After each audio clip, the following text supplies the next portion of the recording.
Hello and welcome back to Mr. Powers Teaches Algebra, Algebra 2, Algebra. Anyway, so we are going to address rational inequalities today. Things like this on the screen.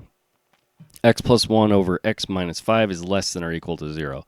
And there's a couple things we have to make sure we address before we do these.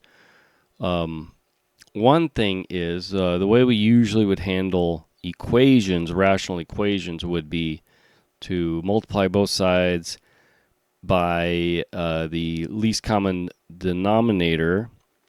That way we can, get rid of these denominators and just make our lives a little easier. Here we cannot do that. Couple reasons. You don't know what values. We got certain values of x make the denominator negative or might make it positive. We can't multiply by, if we multiply both sides by 0, maybe there's a weird issue there. And you got to keep in mind, like this is a rational function expression. So if you have positive over negative, that is less than or equal to 0. If you have a negative over a positive, that is less than or equal to 0. And negative over negative isn't. Positive over positive isn't. So we're like, well, so we kind of have to keep this in mind. And so the way we're going to do it, all right, to handle these issues is to always make one side equal to 0 first. Okay, because zeros are nice. Because like with the polynomial inequalities or quadratic inequalities, this function might jump around a little bit, but for the most part, rational functions like this are continuous. And so we can, just like we did with polynomial inequalities, we can find places where they can switch signs, possibly.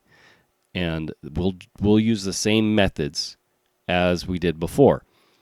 Okay, so first step, make sure one side equals 0. Got it, check. Second step, always factor numerator and denominator. Check, that's good. Okay, so we got those two out of the way. Next thing is, where's the numerator 0? Where's the denominator 0?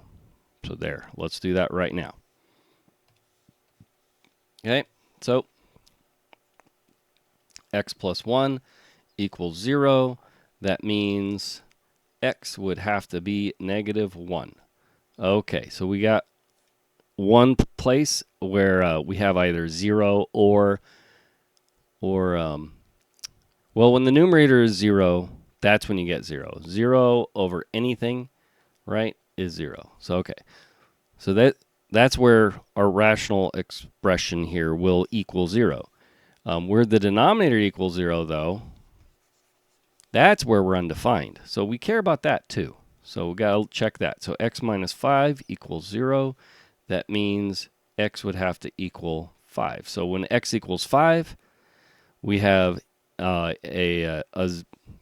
not a 0. A 0 is in the denominator, so we would have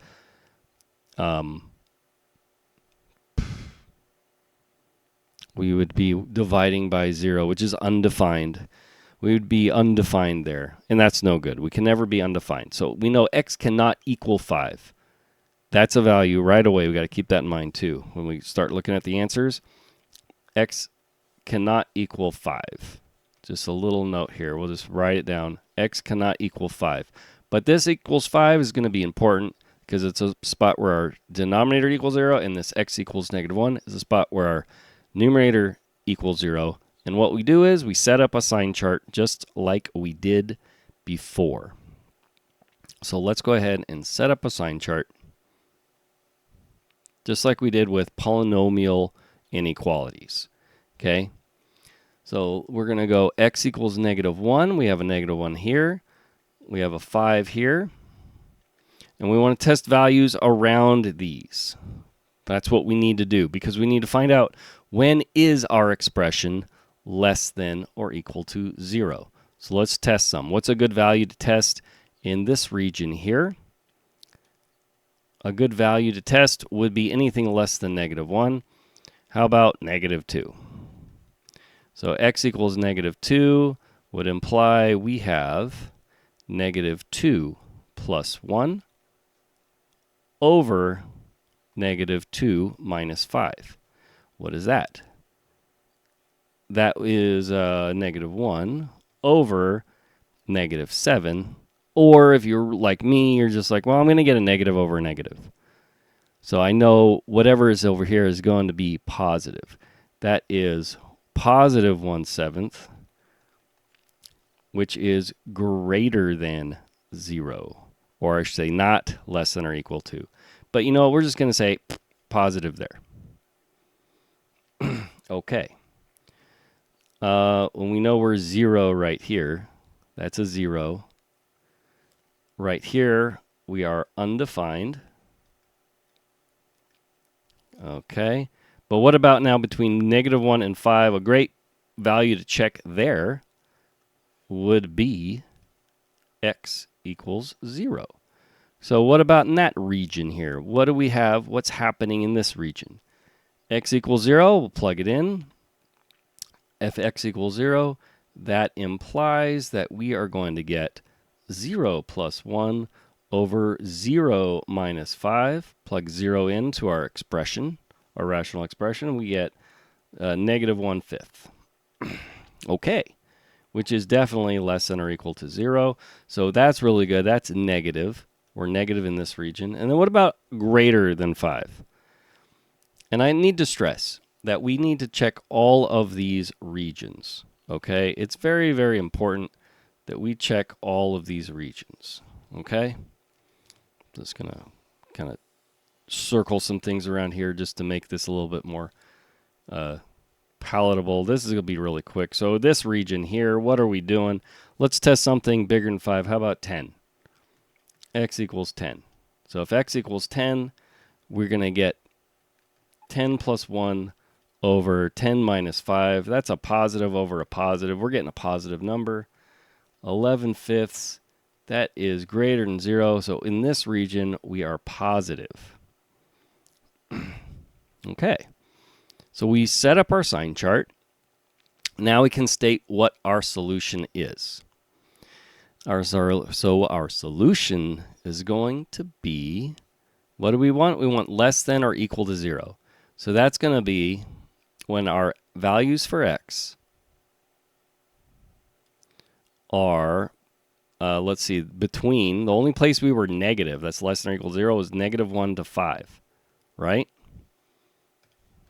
So, -1 to 5. Here, let's, -1 to 5. So we're going to go -1 to 5. We can equal 1 because that's 0. We have equality with 0. We cannot equal 5 because when we equal 5, we're actually undefined. So this is our solution right there.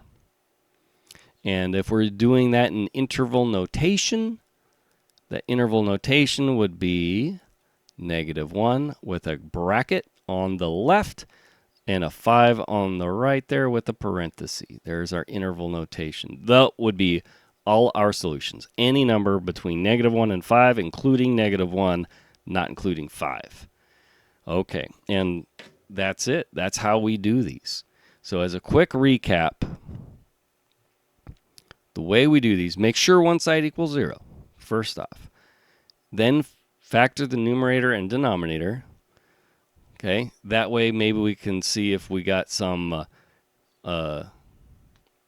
we can see where our zeros are for one, and then we might be able to also simplify our expression.